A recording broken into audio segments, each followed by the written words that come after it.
Okay, here we go. Good morning. Good morning. We're going to go over, I'm new and I'm broke. What do I do now? Um, I know Carrie could tell you that she knew me when I got started, and that um,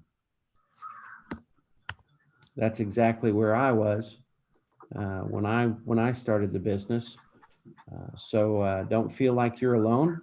Don't feel like you're an oddity. Don't feel like um, things are different for you than for anybody else, because that's where we start. That's where we start. I had the same. Okay, so I got my license February 11th of '04, and February 12th of '04, our adoption went through on 4 kids.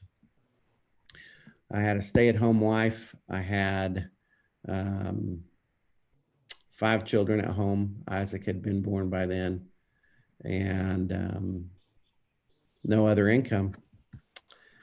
I made $850, I think, uh, until May. So it was hard. And then I went through a course and they taught me what to do. And I did exactly what they said, and the rest is history. The remainder of that year, I sold 4.3 million and did a good job. So uh, how can you do that? What happens now? So what I want to talk about first is your programming creates your thoughts. Your thoughts create your beliefs. Your beliefs create your actions, and your actions create your results. And if you are not doing your affirmations daily and programming your thoughts, you can definitely skip all the rest and say your programming creates your results. You can totally say that, because if you don't have good programming, you won't have good results. If you don't have a belief that you can do this and that things are going to work, and that this is who you are and what you're going to do, then your results are really going to come difficult. So you've got to program that. You have to do it. It creates your thoughts. Your thoughts create your beliefs. Your beliefs create your actions. So we've said it over and over and over, and I believe it's Carrie's favorite saying. I keep bringing Carrie up, but one of Carrie's favorite sayings is, education without action is entertainment. And that's very true. That's very, very true. So what I would focus on most about this is programming, because you can do something about that. Your thoughts come and go, don't they? It's almost involuntary. So you have to program those to be positive and to be the right things. You can do the programming. The thoughts come and go. The thoughts create your beliefs. Well, sometimes you form a belief in the middle of a conversation. You're talking about something that you don't know much about. The other person is more of an expert, and you get the information, and all of a sudden you have a belief and an opinion that may even differ from the experts. Your beliefs create your actions. Well, my belief was, if I don't sell some property, my children are going to starve and I'm going to lose my house. And my belief was, I've got to get my act together and get to work and create some action. And today, what we're going to talk about most is action. So here is the beginning: free ways to work that work. First one, Ford calls. And that should not be the first one, but we're going to talk about the absolute first one later. Ford calls are free. Call your people, work on the 5 magic questions. Are the 5 magic questions hard to work into a conversation? Anyone can answer. Sometimes, maybe, yes, all the I time. guess it depends why you're calling. Depends why you're calling. You Okay, could see something on Facebook that's horrible. right. and Maybe hard to weave that into the conversation. And maybe you shouldn't. Yeah. And, you know, maybe you shouldn't ask the 5 magic questions at that point in time. If something bad has happened, I have a friend who recently lost a son to suicide. If I called and said, did he have a house you need to sell? We wouldn't be friends anymore. That's ridiculous. So you got to be sensitive. But guys, if you're not making the money that you want in real estate, and you're not making forward calls, feel free to sit down with me and tell me why. I'm interested to know. I really am. The next thing is face-to-face at the office. We talk about face-to-face meetings being taking people to lunch or to coffee and making it more of an activity than a face-to-face. If you're not in a position where you can spend $10 to take somebody to coffee, I am not here to shame you for that. I was in that position, and we have purchased really high-end coffee for our offices. Use my coffee. We have beautiful offices too. Use my coffee. Not to mention, when you invite someone to coffee at your office, you're positioning yourself, and they come in and they say, "Oh, you are doing this," and they see that you are set up and going. Now, when I say set up and going, I'm looking at some desks here in Bentonville. There's absolutely nothing tacked to the cubicle walls. There's no personal photos, no personalization here, except for Travis Nichols. If you have a desk at the Bentonville office and all you have at that desk is a cup with pens and pencils in it, that looks temporary. I remember the first business I ever opened, I put a banner up, a temporary banner, instead of a sign, because the sign took longer to order. And it was a martial arts studio, and this family came in, and we visited, and I told them that the way we did this, it was a year contract, and we were going to ask them to commit, and because I'm going to be here, I want to make sure you're going to be here. And they said, "We'd be happy to do month to month. We really like you. But the appearance of your gym right now is temporary, and we don't want to sign a 12-month contract." Is the appearance of your desk temporary, or does it look like you work here? Does it look like this is what you do? But feel free, guys, bring them face to face at the office. Sit down with them, talk with them, see where they're at in life, go over the 5 magic questions face to face. Use my bottled water. Do it. Open house events. Bless you. And we don't talk about open house. I'm holding an open house. We don't do that anymore. We talk about holding an open house event. What's the difference? Anyone? Uh-oh. I'll explain the difference. With the event sounds like something. Okay.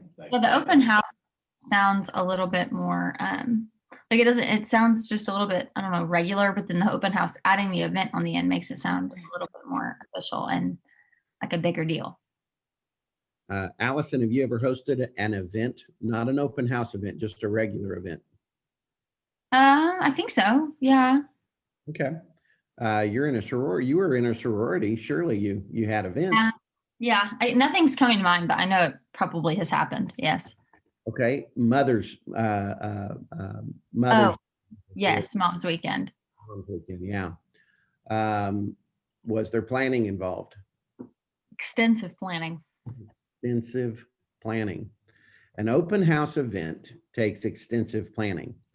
The first thing that you want to do is you want to gather information on the house that you're holding open and have comps readily available. If anybody wants to make an offer, you need to be able to provide value and educate them quickly that that house is worth what they're asking for, and here's why.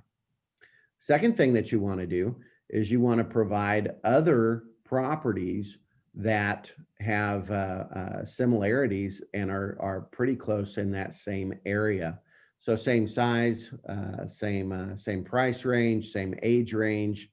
Somebody comes in and they say, I don't really like the layout. Immediately you can say, hey, I've got some other properties for you I'd love to share with you and help your family with. If you'd like to see any of them, of course, I'd be happy to show them to you, but regardless, this is good information for you to have. What are you providing at that point? Value. Value. That's right. Now, what else do you want to do to make it an event? Market. You market it. Okay. How do you market it? The day of, I'm here at 123 Easy Street. Come and see me. Probably too late. Like a call to action. So a couple days before, maybe you should go and tour the home and say, I'm going to hold this open on Sunday. A day before, do it again. I'm not kidding. I'm actually going to hold an open house tomorrow. This is happening. Now, when you go and do those tours, what else can you do? While you're there, you can door knock the neighbors. I just wanted to let you know I'm going to be holding an open house next door or at the house across the street or the house 3 doors down. If cars block your driveway, here's my card, here's my number. I want to make sure that you're not inconvenienced. And I wanted to make you aware that things were going on. Also, here's information on the house and on the neighborhood and what prices are doing in here. Just wanted to give you that so you'd know more about what's happening down here with your neighbors, the Smiths, while they're planning on leaving. And I'm fine with looky-loos. If you've always wondered what the inside of their house looks like, come and see me. What do Hey, you? Yeah, go ahead, Maggie. I was going to say the other thing too that I would add to that is when I'm putting directionals up in the subdivision, if I'm putting them in somebody's yard, I go in and knock on their door and I make sure it's okay.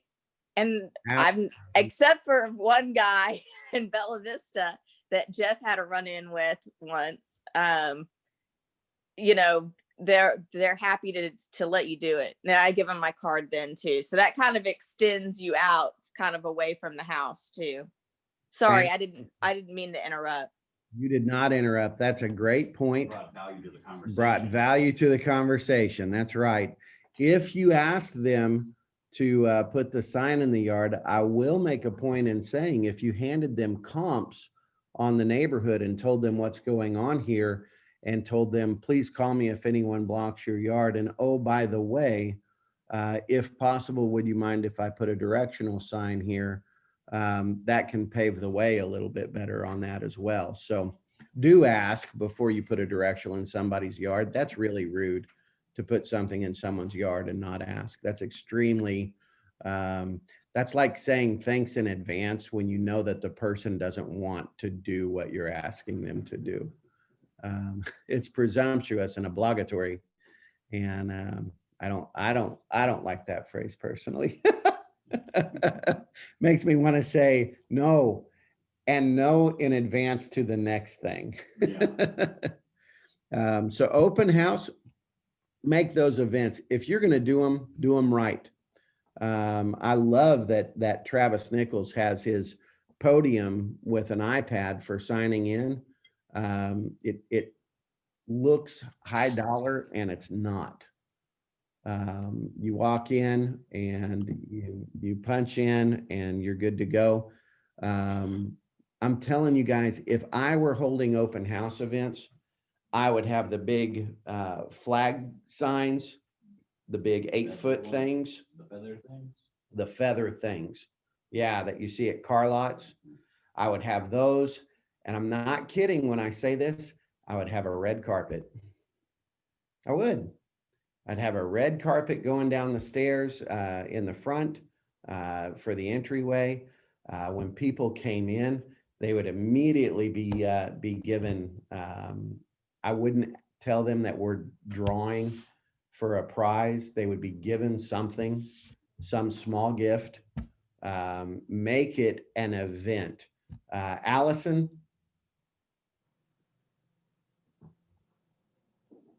Hello. Allison, are you there? Hello? Hey, I think I'm having audio problems. tell us about how the moms were treated when they got to Mom's Weekend. Oh, like royalty. You know, there was a situation where if they walked in the house, it was a sorority house, so we had a big foyer.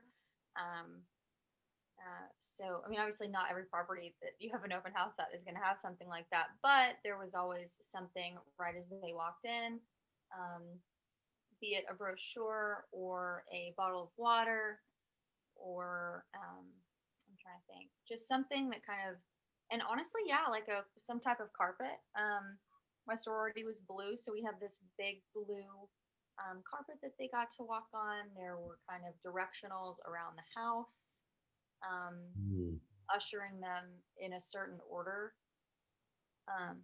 Obviously, because we had a plan for how we kind of wanted their experience to go just in entering the house. Oh, and really just every facet of their experience was tailored to be as luxe and as pre-planned that they had to think they didn't have to think at all about where their next step was going to be taken or anything like that. What if you walked through the property a couple days before, so now you know the property really well, and you created some signs out of cardstock to make sure that features aren't missed in a room? I think that would be really cute, honestly. Would that provide value?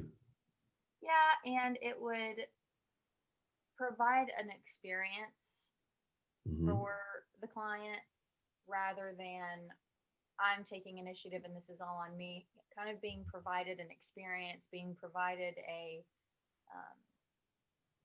almost a set of instructions can be not instructions. I hope you understand what I'm saying, but that Well, could be it's exciting. almost a self-discovery, even though it's printed on paper. Yes. They found that piece of paper, and so it's a self-discovery instead of being told. And people don't like always being told, and it also interrupts the formation of a relationship that we're trying to form quickly. Yes. So we're talking to them about their family and their needs in the home. And all of a sudden we stop what we're saying and we say, this has central vac. Anyway, as I was saying, we don't want those interruptions. We want that to be a very natural thing. And the thing that the word Allison's using right now that I really, really like, she keeps using the word experience. If you create an experience in your open house events, you're not going to be forgotten. Now, who are we marketing for? Anyone know? We are marketing for potential listings. Okay. We're showing the public like, hey, this is what I'll do at your house too. And if you impress them with what you've done, then they might hire you. I'm going to look. I'm pretty sure I can find it quickly.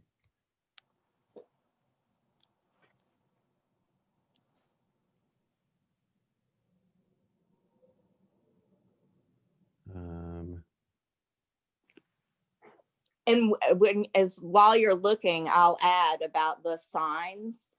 I use them to point out things that you might not see or recognize. For instance, in my latest Otter Creek listing, I guess it's not been my latest listing, but the one that I had a month or so ago, they had like they had a water line in the garage for your garage fridge so Mm. that you could have ice in your garage fridge. Mhm. And then they had the electrical wired for a generator. They didn't have a generator, but everything was there to be able to just attach one. And so those were things that I would put the little index cards up for. In our remodel, we have a very small little counter in the kitchen, in between some tall cabinetry. And out of that wall, which it'll be backsplashed, but out of that wall will be a instant hot water spigot that looks like the chrome ones that are attached to the big commercial coffee makers. Mhm, And that's for our French press. That's a cool feature. mhm. There's going to be things that people need to know what that is. And they may look at that and say, you know, if I ever go to sell that house, they may look at that and say, if that countertop is bare, why would anybody do that? So instead, if I were marketing that home, even if the property were vacant and empty, a French press is going to go there and a box of tea will go there so that people know why we did that. It makes sense at that point. There's also, when something is a higher quality in that house than other homes, you can put up a little sign that says apples to oranges. These windows are Pella windows. They're not just vinyl windows. The difference is this: to learn more, hold your camera over this QR code and it will direct you. You can do easy things that really make a difference in getting that sold. Now, Maggie said, and this is really wild because we talk about real estate reviews. We do real estate reviews so we can get referrals, not so we can get that person to buy or sell. It's so we can be top of mind for their referrals. Well, doing an open house, we think so much, I've got to sell this house, I've got to sell this house. Then we transition into, I've got to find buyers, I've got to find buyers.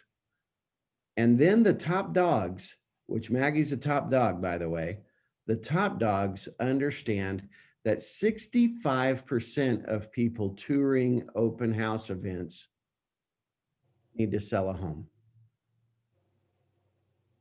And if Within what time frame? that depends on them.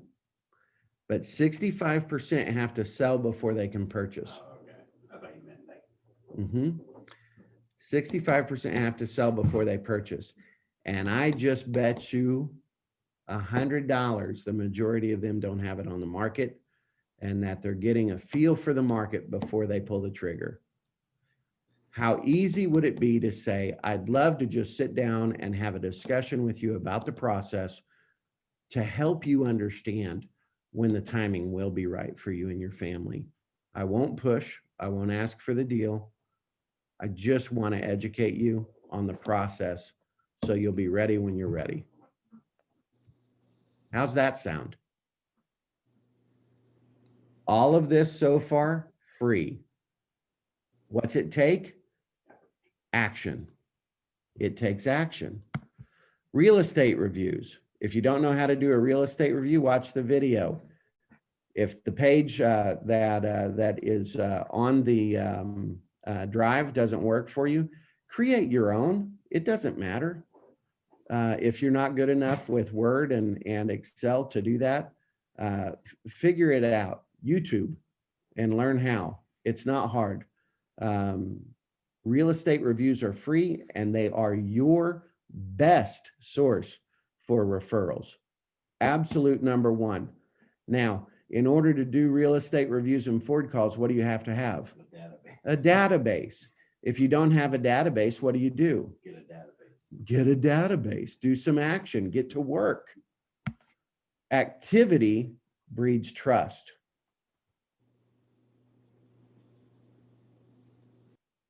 Jeff just wrote that down. If you are active in real estate, people will begin to trust you as their realtor. People do business with people that they They're successful, know, like and trust. like, trust, and are in flow with. Make your Ford calls, do your real estate reviews, do your face-to-face, stay in flow. And here's a biggie, show up. It's free to show up. It'll cost you a little bit in gas. It'll cost you a little bit in gas. But if you're showing up to the office and checking in on social media, I'm at the office today, back to the grind, doing what I do, slinging houses again. Sure enjoyed my meeting today with Jason over coffee.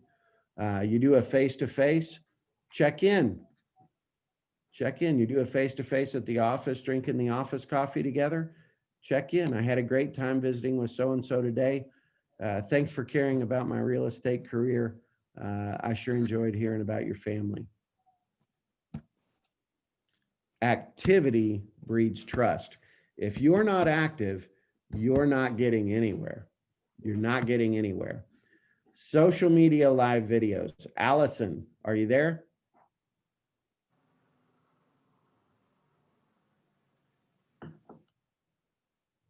Allison? Oh, Hey, you're back. Tell us about what you did. I saw, I think 3 or 4 videos that you posted going into houses. Do you have, were you showing those to clients? Well, the way that the way that I looked at it and the way that you told me to look at it was, and what I found very helpful was the idea that I'm looking at this property for a future client. Okay. I am learning more about a property or a neighborhood for a client. Um, and I found that mindset to be really helpful and encouraging doing those. So, no, I did not have people physically with me. Uh-huh. But the point was that showing people that I'm here, I'm on the scene, I'm doing business, I'm in the houses, kind of gave me this feeling that soon there will be people with me. So you were a bit more eloquent than I'm going to say it. I'm going to say you were going in empty houses to help your career, and you had no one to show it to. Is that right? Yes. Okay. Okay. So you went and you showed these houses, and when you did that, you recorded a live video of you there, and it was very short. How long did it last? I would say I was in, especially the later ones, when I kind of had gotten a hang of it a little bit more. I'd say I was in the house for maybe maybe 5 minutes. I walk in, do a quick little sweep, see if there's anything particularly special about the property that I maybe want to include in the video. Uh-huh. And then I take about anywhere from a 30 to a 45-second video. So pretty short. And the average commercial, I believe, is 30, 35 seconds. 30 So you seconds is 30? pretty much the longest that you can hold somebody's attention for. Nice, nice. Like if it's kind of an advertisement type of deal. And I considered those advertisements of myself. Like, Absolutely. So you went in a vacant house, you found your favorite feature, you recorded a short video about that, and how did the public respond? really well. On my actual Facebook, I got pretty good engagement, especially on the first one. But like I was telling you yesterday, the thing that really encouraged me the most was the flow that happened with people out in public. Like if I was at say I was at like a football watch party or something, like just some random event, my friends would come up to me, and or maybe even people who were not my friends, just people who were acquaintances who didn't really know me but were friends with me on Facebook or were friends with my mom on Facebook. I mean, goodness knows. And they said, "Oh, I saw your video. You're really doing that, aren't you? Like you're really a real estate agent." I got a lot of like, "Oh, well, I saw your Instagram post, but you know, I'd kind of not forgotten about it, but it was cool to see those videos. And that was the best reaction that I got from people. So activity does what? Breeds trust. It does. Activity breeds trust.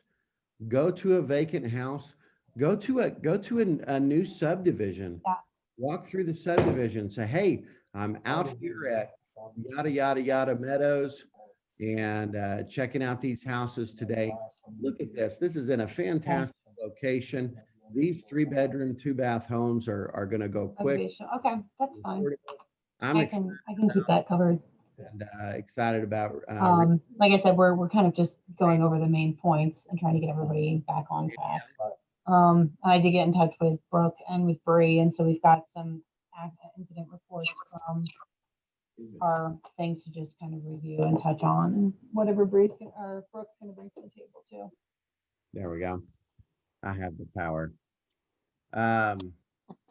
Activity breeds trust. If you guys aren't out there being active and showing that you're active, and we have so many ways of showing we're active right now.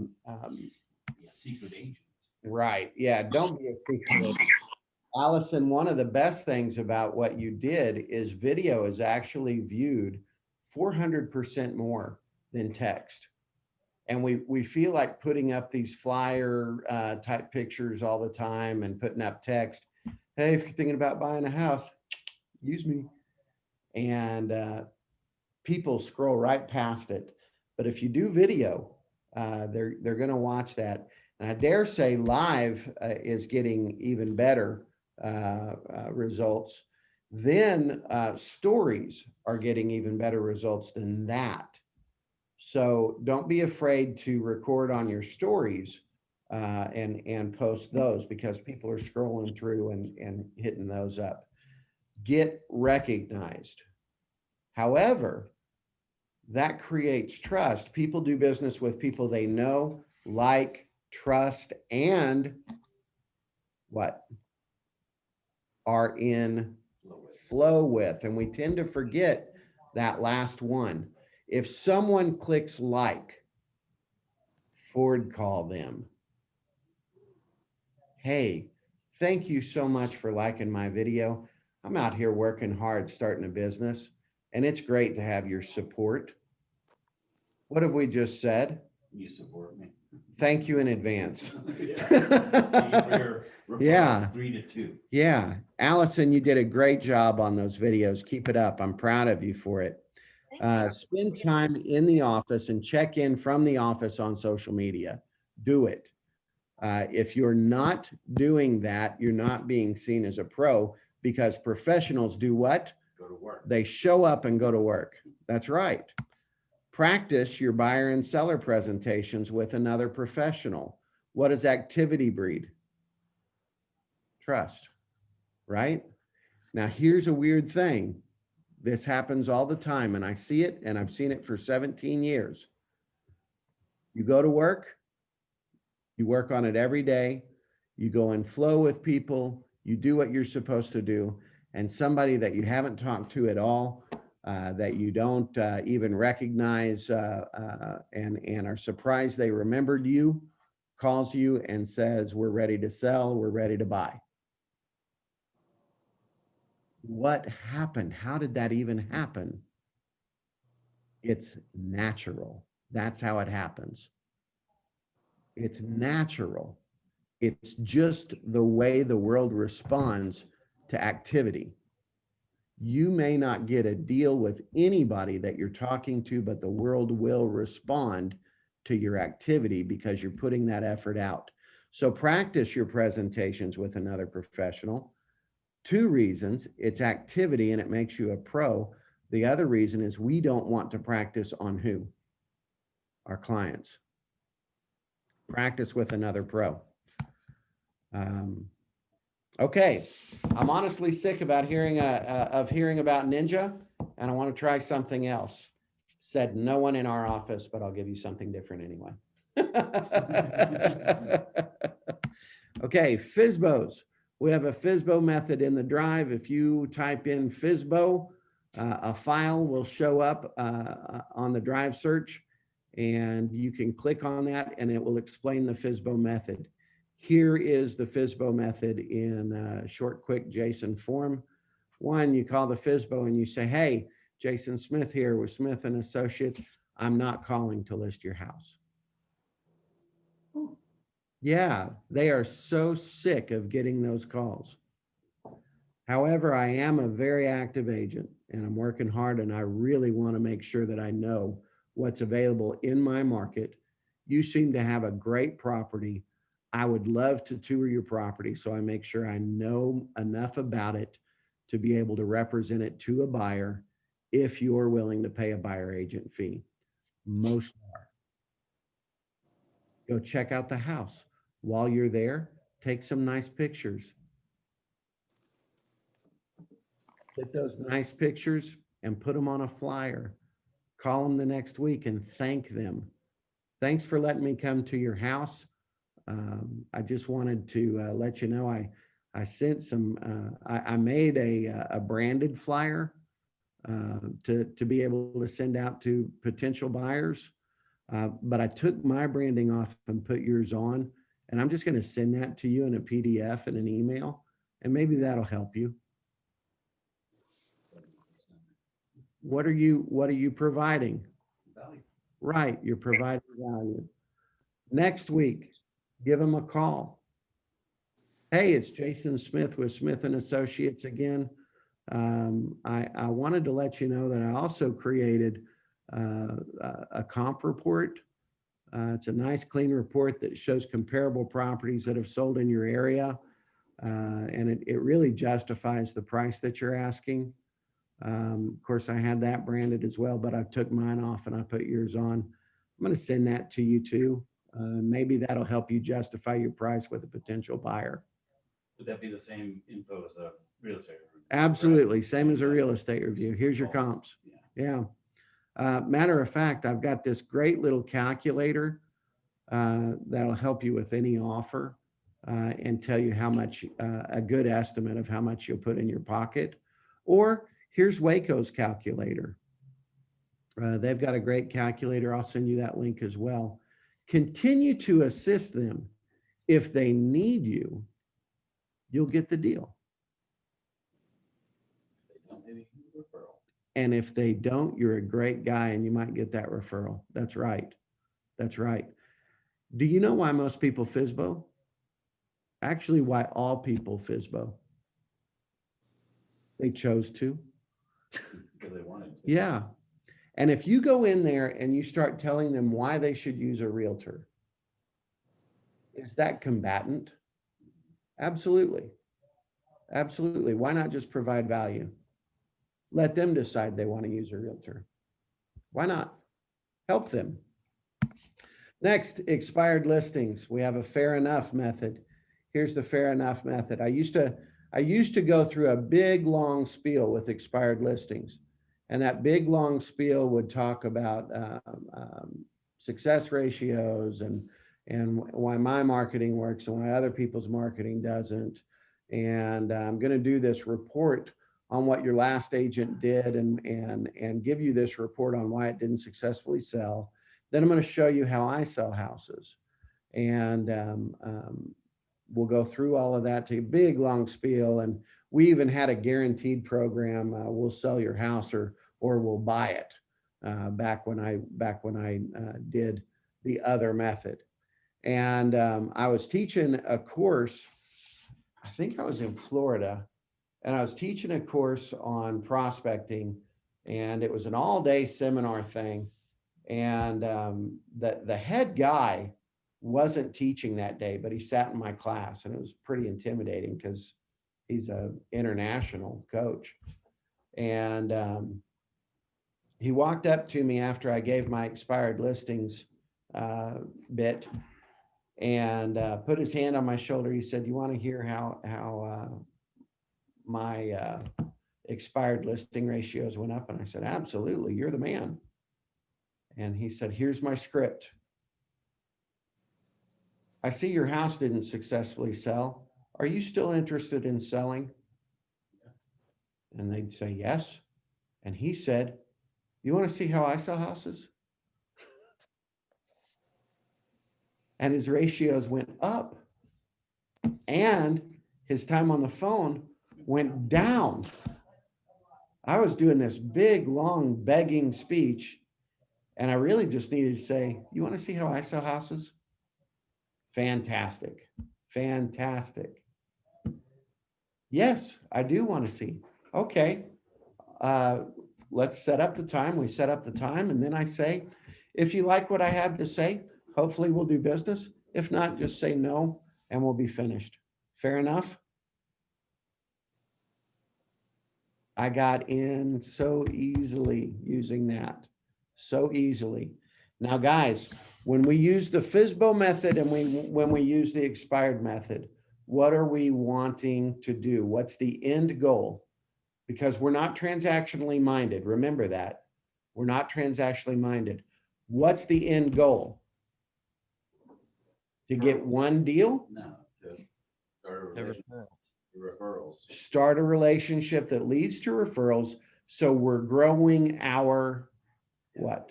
Database. We're growing our database.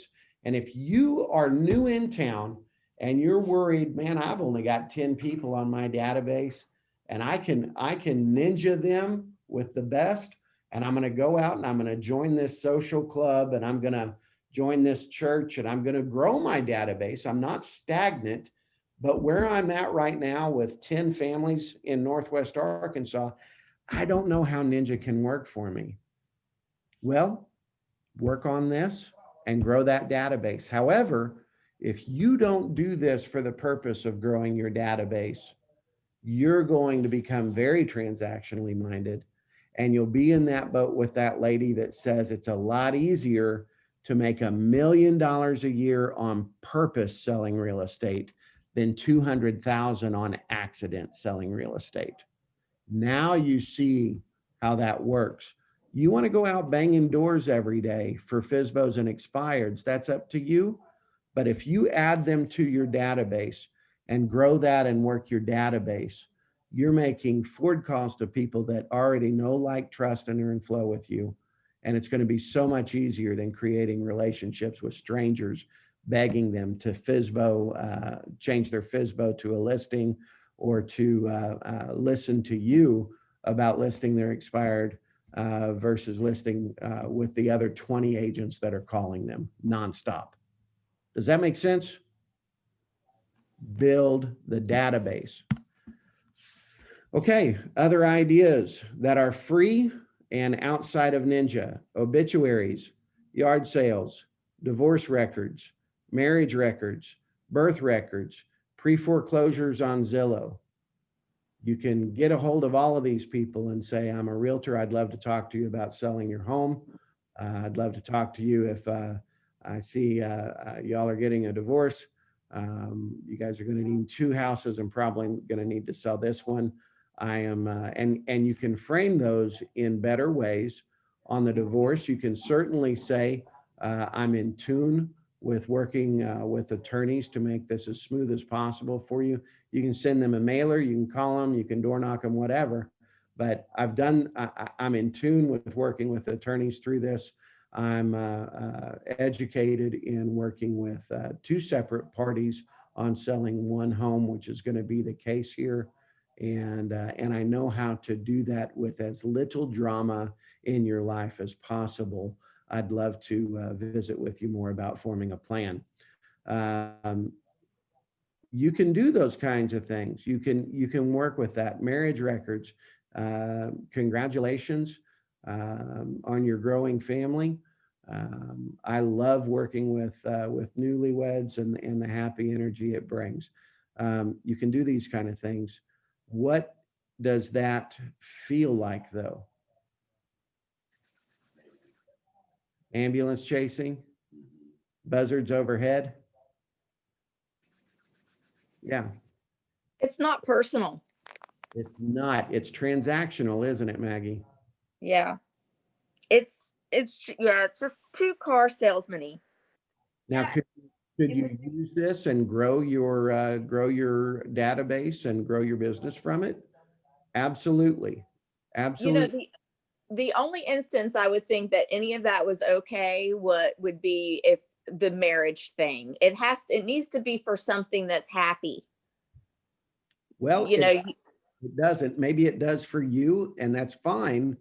But Need to do it anyways. people need to do it. Here's the problem with it. On average, most people know, on average, 12 realtors. People do business with people they know, like, trust, and are in. So the success ratio on this actually goes, in my opinion, actually goes to the divorce records, because there's shame involved and they don't want to work with people that they know, like, trust, and are in flow with. They're ashamed that it happened and they don't want to do it. Or there could be a relationship with the two people in the one. Yeah. And they Yeah. don't want to bring somebody in and get them involved. Or the other realtor may have actually interrupted the marriage. well, and a lot of times too, with a divorce, there's going to be some tricky financial things. You know, you're splitting up the coffers, Mhm. and so there can be some embarrassment underneath that. There can also be knowledge of wealth that they don't want their friends to know. Yep. So, in my opinion, the one that has worked the best in the past, and guys, I've done these, I've chased the ambulance, and it does work. Why? Because activity works. Activity works. I don't care what you're doing, activity works. And when you show up with compassion for people that are going through the divorce and just say, hey, just talk to me. Just give me a chance and talk to me. And if you don't like me, say no and we'll be finished. Ask for the business, plead for the business, go there, because guys, you've got families to feed and this needs to happen. However, use this to build your database so you can end that and not have to do that garbage all your life. It took me 3 years of working like this with these types of things and FSBOs and expireds to start getting referrals. I'm going to say that again. It took me 3 years of prospecting to be able to transition into referrals. Here's why. I had a great database and I didn't know how to use it. That's why. That's why I didn't know to face at my office so they'd recognize me as a realtor. I didn't know to do that. So work on that. And if you have a database, I guarantee it'll feed you. If you don't, or if you're feeling desperate, get active, do these things, they work. Now here's low cost ways to work that work. 2 cards a day. Well, I don't really even want to go buy stationery right now. Go to the Fayetteville office and pick up cards. They say Smith and Associates on them. If you're new, I would dare say you should probably be using those anyway, so you get recognized as a realtor. I would rather make it more personal. Okay, do that, but follow up with a Ford call and follow up with a real estate review. Otherwise, you're just a good friend. Or write something personal. Yeah. 2 cards a day. It's cheap. How much is a stamp? 50 cents. Okay. $1 a day. Okay. It's cheap. Coffee dates. Telling somebody to meet you at a nice coffee shop. It's nice. It's nice. They want to do that. It's nice. And coffee dates are cheap compared to lunch dates. And you can find places that are cheaper than Starbucks, just so you know. 8 in 8. What's an 8 in 8? Anybody? Let's let somebody on the Zoom talk. What's an 8 in 8? It's an 8-week process. Let's focus on a specific part of your database, right? Specific area. So your 8 in 8 is an 8-week process where you take a certain number of people. It's up to you, but I believe 10 is recommended, if I remember correctly. You send something every week and end it with a phone call and then a personal meeting, a hangout, a face-to-face. So in 8 weeks' time, you have blasted them and made them recognize this guy is in real estate. Then they transition to 2 cards a month and a newsletter a month. And then regular Ford calls and real estate reviews and regular face-to-face meetings. This is a fantastic way for a new agent or an agent who has a database they don't use and never have. This is a great way to activate that database. It's a supercharge. Terry Johnson signed my Ninja book and said, look on page 114.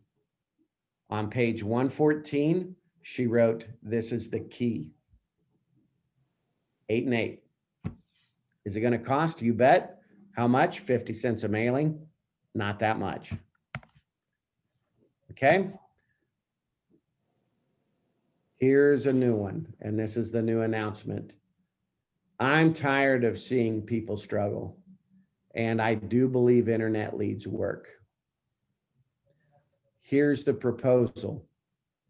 If you are interested in doing co-op leads, then you need to send me a text message.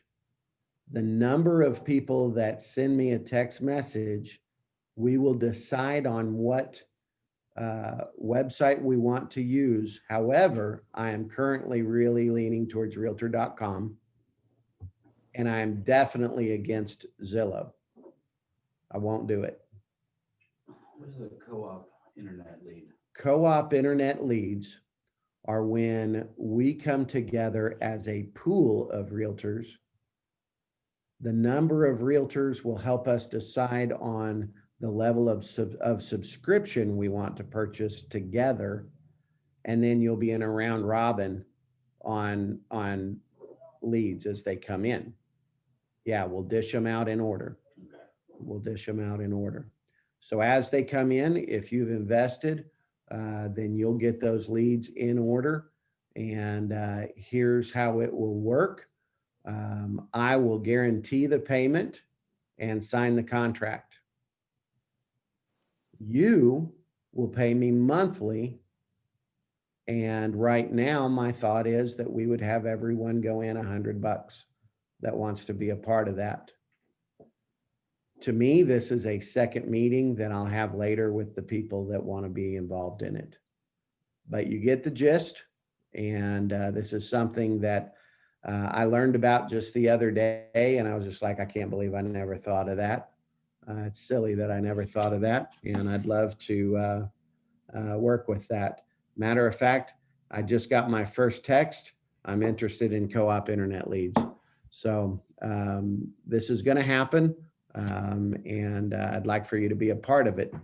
I'm trying to make it affordable. The last bit that I was paying Zillow, when I was a Zillow agent, I was paying $2,400 a month. They were prime zip codes. They were prime zip codes. I also want to tell you that out of the 4, out of the 3 text messages that I've gotten about co-op leads, out of the 3, 2 of those are our top producers. Success leaves clues. If our top producers are wanting that, success leaves clues. So there you go. Biggest tip follows this slide. This is the biggest tip. I know the co-op internet leads is a fancy new smoke and mirrors thing, but guys, it's smoke and mirrors. It's not the business. Use that to do what? Build a database. Build the database. If you're not using these to build your database, you turn into a chicken running around with their head cut off, trying to put out fires and trying to get the next lead instead of attracting it to you. Build your database with these things and then get the hell away from them, because they'll run you ragged and they'll make you an evil person. And it honestly will turn to just a miserable existence of work and greed. 100%. I'm telling you the truth. Biggest tip, here it is. Know what you want and show up to get it. knowing what you want. I didn't want my kids to be hungry and I didn't want to lose my house. I showed up every day not knowing what to do because I wanted to hear what these guys were talking about in my office. I wanted to be around it.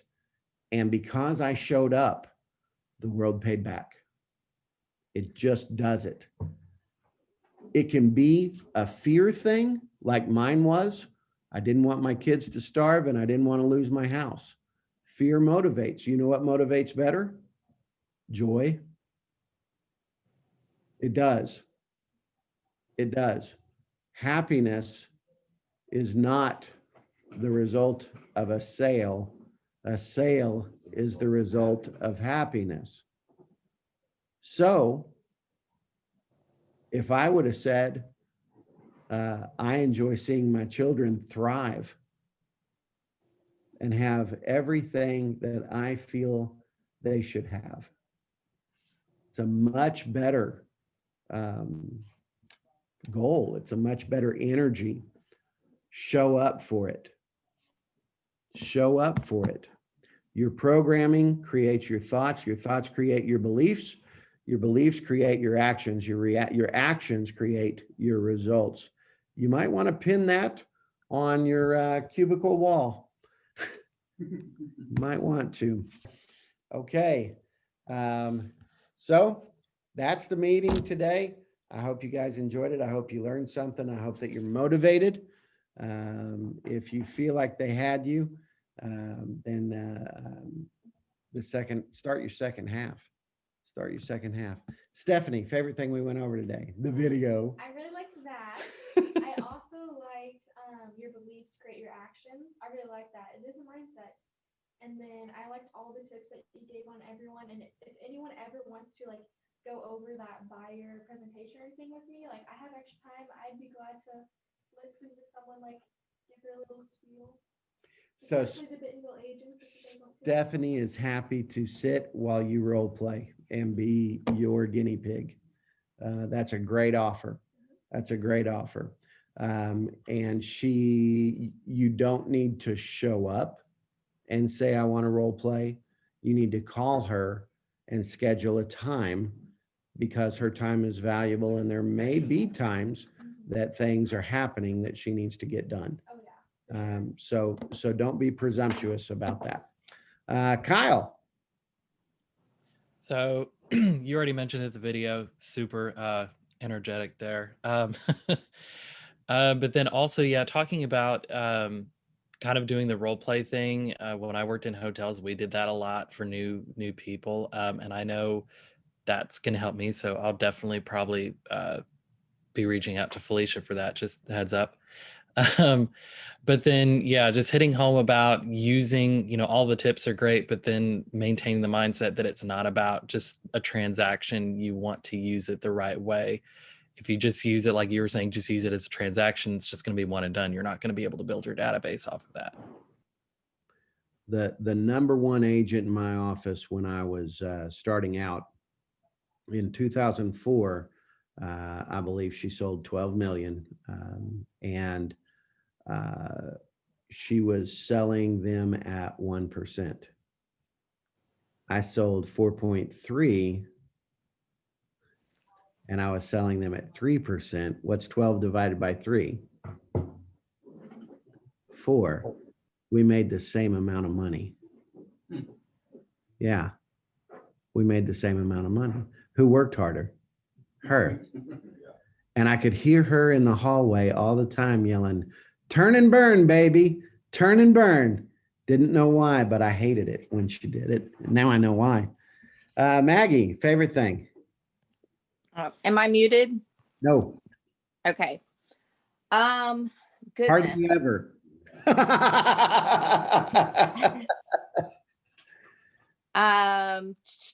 Sorry, I just got a text message. My favorite thing, I've seen that video before, and I mean, how do you top that? How do you top that video? Like I can't. I have to say that was my favorite thing. Good. And let me look at my notes. Oh, happiness is not the result of a sale. A sale is the result of happiness. Hmm. Those are my favorite things. You're an example of that, Maggie. You were unhappy at KW and your numbers went up when you came here. Your production went up. Yep. Yep. Felicia, Maggie stole my quote. Happiness to sell a result to sell of happiness. I remember that from Ninja and it stood out to me a lot. And I think it's awesome because our agents that have really good attitudes all the time seem to be our highest producing agents. And I don't think it's because they're highest produced. I don't think it's because they're oh my gosh, I can't even talk. I don't think their happiness is because they sell the most. I think it's the reason that they sell the most. But I loved that. And I really like the idea of the internet leads. Like we have a lot of newer agents that are coming in the office and working really hard on their business and could really use just a little extra help. And I feel like this is the perfect opportunity to help them build value in themselves in someone new to help them get referrals. awesome. Awesome. Here's what I want to do because not everyone is here. Felicia, write something up to text to the agents individually. And then you and Stephanie send those messages out and create a spreadsheet for me with the agents that are interested. And that takes that off my plate. Okay. Thank you. Also, that's a great example to you guys of PIE. Yeah. PIE stands for productive, indirectly productive, and everything else. And gathering a list of people who are interested in this is everything else. And that's why we absolutely need support people. It's not that the everything else is unimportant. It's that other people can do it. So give that up and allow yourself to stay in P and maybe I time, but a lot of the support work can be done on the I time as well. So Bill, favorite thing? I think my favorite thing is the introduction of the internet leads. It's just one more thing, one more way that our agents can be successful. And you and I talk about getting traction as a new agent all the time. And I think this is just one more tool that they could use to sort of get the ball rolling. And good on you for offering that. So thank you. That's my favorite. Awesome. Danielle. Yeah. Hey, I got to tell you, even though you're not live, I just love seeing your face on here. Thank you for joining us. I miss you. I miss you guys too. And I can put it live. I just was working on other things too. So. Hey. Oh. Yeah, this just happened to be just the right time, and I was like, because I wanted to see if you had any of these saved because I can't always access the live videos when you're doing them. So I wanted to see if you'd saved any of these. But I just happened to be on Facebook at just the right time to see that you sent the link out, and I was like, perfect, here I am. I post these on YouTube. Sorry to interrupt. Also on YouTube. And Okay, excellent, good to know.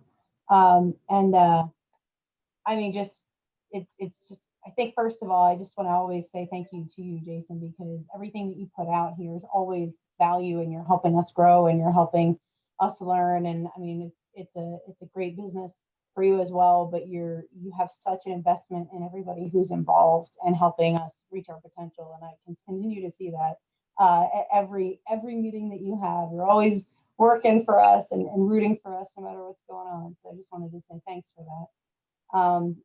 It's just a good reminder, all the things. I like your open house events. I like that, making that a big deal. The idea of a red carpet walking up to a house and this could be yours. That's it. That's really clever. Those razor flags, I know that there's a couple places around Fayetteville that do them. We've had them printed for swing dance groups as well, and they're really effective for being like, look here, right now. And they're a little kinder to the environment than balloons, I guess. But I just, good reminder that programming is a great place to start. You know, I've kind of moved into other realms as well, and it's always important that anywhere you go, you know, start with your programming because that's the most important thing. So I think for me, revisiting programming is a good way to get back and start again. Awesome. Awesome. Thank you again for joining us and for all the compliments. You're my favorite. Oh. Jeff, Um, speak up or come over. I like talking about the open houses, and that 65% of the people that you see have a home to sell. It's a fantastic stat, isn't it? Yeah. Yeah. You know, Yeah, it's a job interview, that open house event is. It's a job interview. Allison, My favorite part was, I think I probably found a new mantra, is that action creates trust. Because the thing that has been stressing me out the most is how do I get people to trust me? How do I get people to think of me as a competent real estate agent? And that little simple phrase just really resonated with me. And I think is going to be something that I really consistently remind myself of, you know, when and if I feel stuck, which is, you know, I'm still young. So. does anybody want to be the first heart transplant patient of a new cardio doctor? No. No. Biggest investment they're going to make. If they don't trust you, it's awfully hard for them to come to you. So the more activity you do and they see you doing, the more likely you are to gain the trust of your sphere. Little preview. I'm putting together a presentation for renters. The real estate review reviews the value of somebody's property. A renter's review will help them. You won't necessarily have to do it, but you'll make sense of it to them. It will help them review their financial position from renting to buying and what that looks like, what that does for them financially, and how that would grow their wealth. And we're going to put that in just complete, easy terms and easy to see that if you spend $700 a month on rent, you should be able to buy a $120,000 property. And Allison, that may really help some people in your sphere and in your age group to trust you. I imagine it probably will. Yeah. Yeah. John. I really liked what you said, know what you want and show up. I thought that was just a great thing. And that kind of piggybacks along with what Allison said too. That was my second favorite thing. Activity breeds trust. So those two hand in hand. Awesome. Keith. Well, I like the kind of revisit doing an open house and looking at it as an event.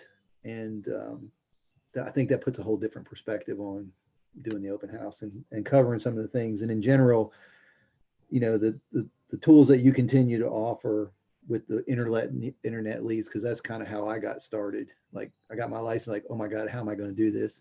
And I shared it with a couple other agents and it really worked out well. But in general, I just like the fact that you cover these things, because I think a lot of times people become real estate agents and they don't even, you know, you got to do an open house, but how do you do an open house? That really doesn't always get covered. So I think today you did a really good job of covering the right way to do it. Thank you. Thank you. Travis. There we go. Yeah, I'm pretty excited about the Realtor.com leads. I think that's going to be another good tool in the old toolkit. Of course, just got to keep in mind that doesn't supersede your SOI, your sphere of influence. You still need to be sure you focus on that. Maintain your relationships while you're gaining new ones through the internet leads. And the purpose is the database. Right. Good. Hey, were you parked outside of the office a little bit ago? I was. We thought that It's my little might- hiding place so I can do reports. Yeah. Charity. Hey there. So I really liked hearing about the FISBOs that you have on the drive. I have some friends that put a property for sale by owner. And so that was just a good reminder, just how I can add value to them. They're my friends already. And, you know, I support whatever they decide, but I like the idea of adding value and helping them out. Because I know a lot of realtors, but probably a lot of realtors are not going to do the suggestions that you have for us to. And so that will make me stand out. So I appreciate that. Awesome. Awesome. All right. We are trying to get here's some announcements. We're trying to get a retreat together that will be on the, what was it, the 11th? The 11th through the 13th. 11th through 13th. Cost is normally about $150 to $200, and it covers the Airbnb and food. It's just to cover cost. It's nothing more than that. We are also working on getting our Christmas party together. That will be on the 6th, we're thinking right now, and we'll provide more information as it comes available for that. And then, ladies, just get those internet leads together, the list of people that are interested in doing that. And that's all I got for now. Anybody else, any announcements, anything? I wanted to say a lot of people have gotten emails. Me and Stephanie are working on just making sure all of the 2020 files are complete. Some people had a few things that weren't sent in after their files closed. No one's in trouble. We just want to make sure that all the files are complete in case we get an audit done. And we make sure to check all form simplicity first. So anything that we message you about, we don't have it anywhere that we can access to add it to your file. And then HR files are almost done. We just have a few people that we need mostly pictures of your car, and it's for safety reasons. And then the commission split forms and things like that we sent out, a lot of you may have already signed them, but we just don't have them on file anywhere because they weren't filed correctly. So we're just trying to wrap those all up if everyone can send in anything that's asked for. Cool. Stephanie, anything? Nope. All right. Thank you, guys. It's good to see you on here. Love you all. Talk to you later.